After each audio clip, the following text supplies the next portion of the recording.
I did some thinking Tuesday when I started writing this sermon, and I thought, get this is my 18th Good Friday here. 18 years, this is my 18th Good Friday. Well, you don't have to clap. I think I'd be here 8. One thing I love to say on this night, it's my favorite thing to say, it's Friday, but Sunday's on the way. I love saying that. I've said that for 18 years now. Whatever happens tonight, Jesus will be back. Okay? God will make things right. I read all 4 gospel accounts this week. That was my reading for the week. I read all 4 of them. The crucifixion stories, all 4. And Friday morning, or the other day, I was reading, and one of the gospels said, and this phrase just hit me, and it's never hit me before. And the phrase was, it was daybreak on Friday morning. Friday morning, it's daybreak. And here's the thought that I had. This is Jesus' last day. This is his last day. All the people that he healed, all the people that he preached to, all the people that he taught, all the people that he was with, everything that he did, this is his last day. And the thought I had was, if you knew tomorrow was your last day, how would you spend it? If tomorrow was your last day, how would you spend it? Would you spend it with loved ones and family? Would you go somewhere or do something? Would you leave our world with words of inspiration and tell them all how much you love them? Or would you just go around telling people what you really thought of them?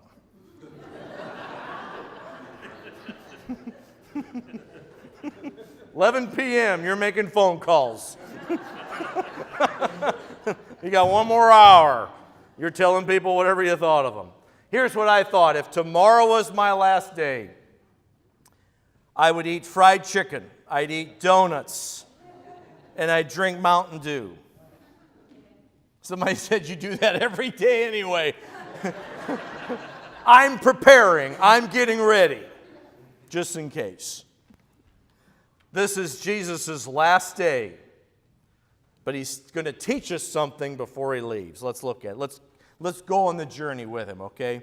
There is literally so much going on tonight. Jesus is taken before the high priest. He's taken before King Herod. He's taken before Pontius Pilate. And each place he is taken, he is mocked, he is ridiculed, he is beaten. And it seems like the world is just having their way with him. And here's the thought I had. It's actually John 3:7. We all like John 3:16. But here's what John 3:17 says. It says, he didn't send his son into the world to condemn the world, but sent his son to save the world. But yet on tonight, the world is condemning him. The world is getting together and they are condemning him. And they're rejecting him. They're laughing at him. And in just a few moments, they're going to crucify him. And here's what I've noticed, just reading and looking and talking to people. I've noticed that a lot of churches don't have Good Friday anymore. They kind of just got rid of the Good Friday service.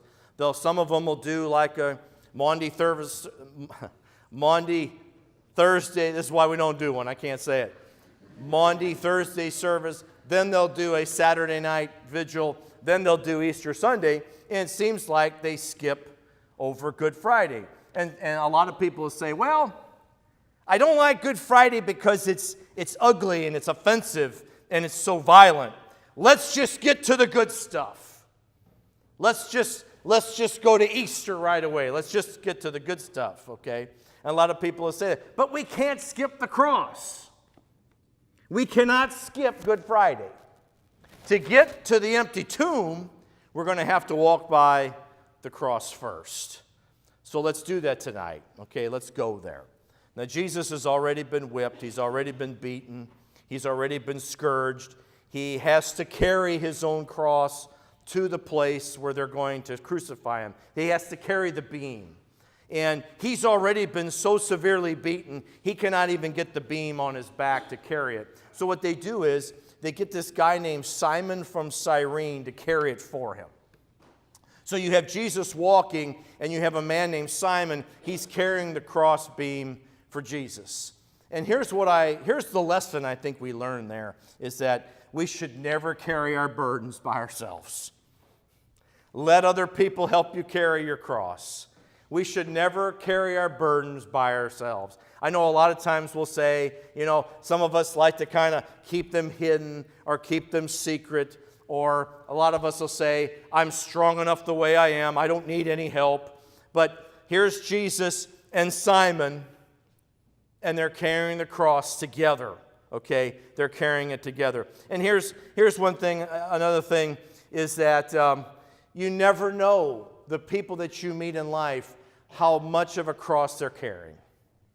You never know what they're carrying. Sometimes we get angry at people, and sometimes we get upset with people, but sometimes we have no idea what they're going through. I was in an elevator one time at a hospital, and this guy came in the elevator, and he looked really crabby. And I just thought, I'm going to stay back in my little corner back here. He just seemed like he was out of sorts. He was real crabby. And we're going up, and we got to go up 17 floors. I can't remember where we're at. We get to the floor, and he turns around and he looks at me, and he says, "This is going to be a really tough evening." And I said, "I'll pray for you." I don't know where he was going. I don't know who he was seeing. I don't know what he was up to. But he said, this is going to be a really bad day. I had no idea, standing in that elevator, the cross he was carrying. And I felt like, let's carry it together. Together we can carry the cross. So you never know the people you run into. Okay, and now Jesus is on the cross. Jesus does something so shocking and so unbelievable. He looks at the crowd as he is crucified. He looks at them and he says, "Father, forgive them. They know not what they do." Can you imagine? The people who just nailed him to the cross, he looks out at them and he says, "Father, forgive them. They know not what they do." And I'm thinking to myself, I can't imagine that. I'm thinking to myself, if I'm on the cross, if I've just been crucified, and all these people are staring at me and looking at me, you know what I'm calling curses down on them. If I'm Jesus, I'm not forgiving anybody.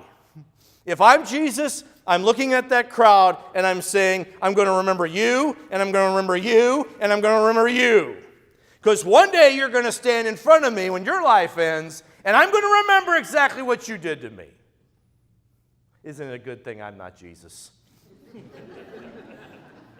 Amen. Isn't it a good thing?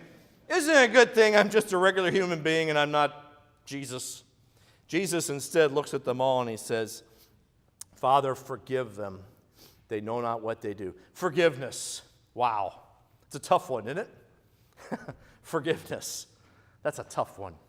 That is a difficult one. Isn't it easier to hold a grudge?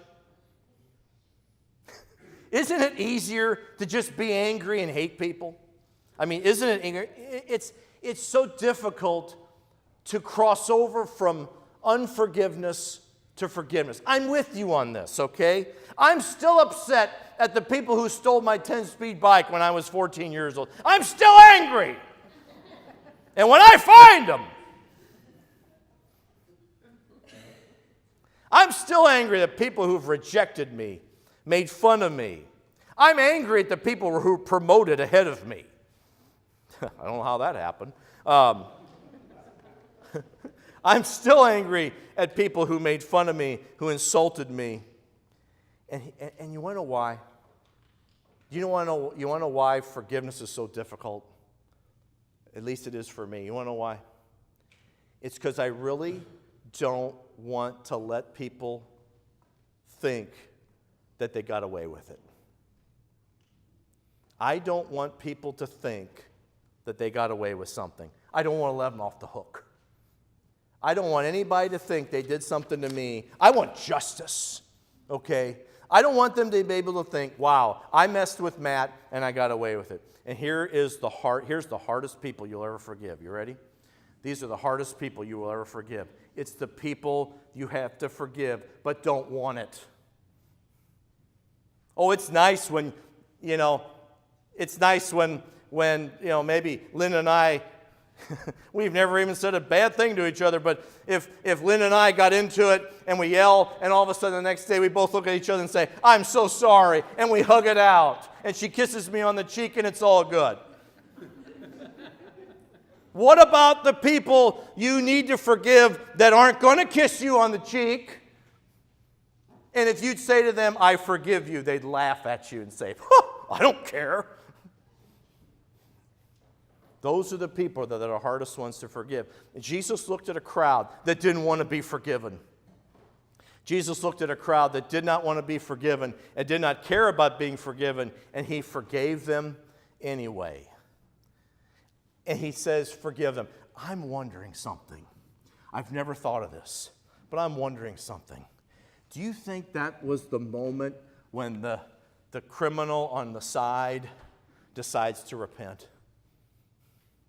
Do you think after he heard Jesus forgive them, do you think that might have been the moment when that criminal says, I'm going to make things right? I wondered that. Because here's what I think. Can one act of grace, can one act of mercy change someone's life forever? Can one simple act of kindness, can one simple act of grace cause someone to believe and have faith? Oh yeah, it sure can. One simple act can change someone's life, or maybe at least change someone's day. I was at the Shrine Assisted Living. Dorothy Miller lives there. And I walked in, and it was craft hour. It's like a sweatshop. They were painting stuff. And there were some 90-year-old ladies in there painting. And they had a quota. They were yelling at them and stuff. But anyway, I'm teasing about that. But anyway, they were having fun. They were painting. And I was in there. And it was funny. I walked into the room, and it's like 5 90-year-old ladies. I walk into the room, and the one goes, oh, look, a man.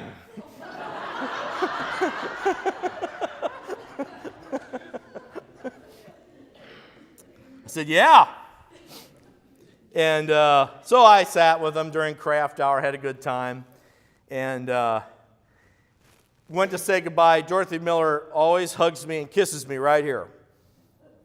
So I'm leaving, and this other 90-year-old lady gets up, and she looks at me, and she says, can I have a hug too? I said, okay.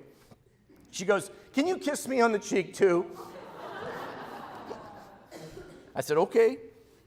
I kissed her on the cheek, and she says, no one's kissed me on the cheek for a really long time. Now, I'll tell you what. You can kiss ladies on the cheek, but the rule is they got to be 50 years older than you, okay? That's how a lot of us went down the tubes, okay? Got to be 40 to 50 years older. But I thought, one simple act of kindness. Doesn't take much. Doesn't take much. And look what Jesus did. Forgive them. Forgive them. Jesus is almost at the end now. He cries out, it is finished. You know what that means? It means what I came to do, I have done it. My work is done. What I needed to do on this night is over. And the work is done, and it is completed. It is finished. The sacrifice has been made. Heaven's been opened. We are set free, and we can live with him forever and ever. And now we're at the end. Whenever I read the stories, I become a little pious. And I think to myself, oh, those terrible people that killed Jesus. Those religious rulers and those terrible Roman soldiers.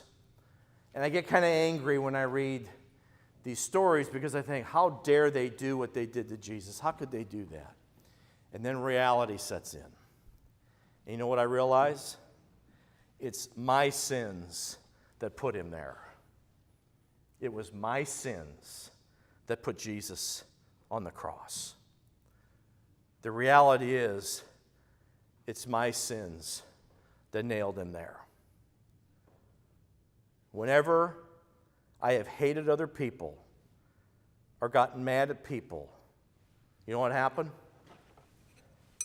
I hit the nail. When I've been jealous or bitter in life, wouldn't let it go, I hit the nail. When I refuse to forgive people and show no mercy, I hit the nail. And when I ignored God, and even though I knew things were wrong and I did them anyway, I'm the one that hit the nail. It was me. And I hate to tell you, it was you. We're the one that nailed him to the cross. Jesus said,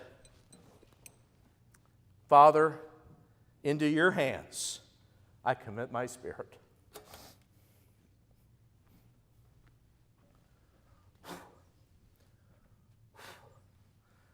They took Jesus down off the cross. They wrapped him in cloth. Isn't it kind of funny? They wrapped him in swaddling clothes just a month ago. Now they wrap him in burial cloth. They put him in a tomb. They rolled the stone in front of it. And everybody went to their homes. It's Friday. But Sunday's coming. I'll see you on Easter.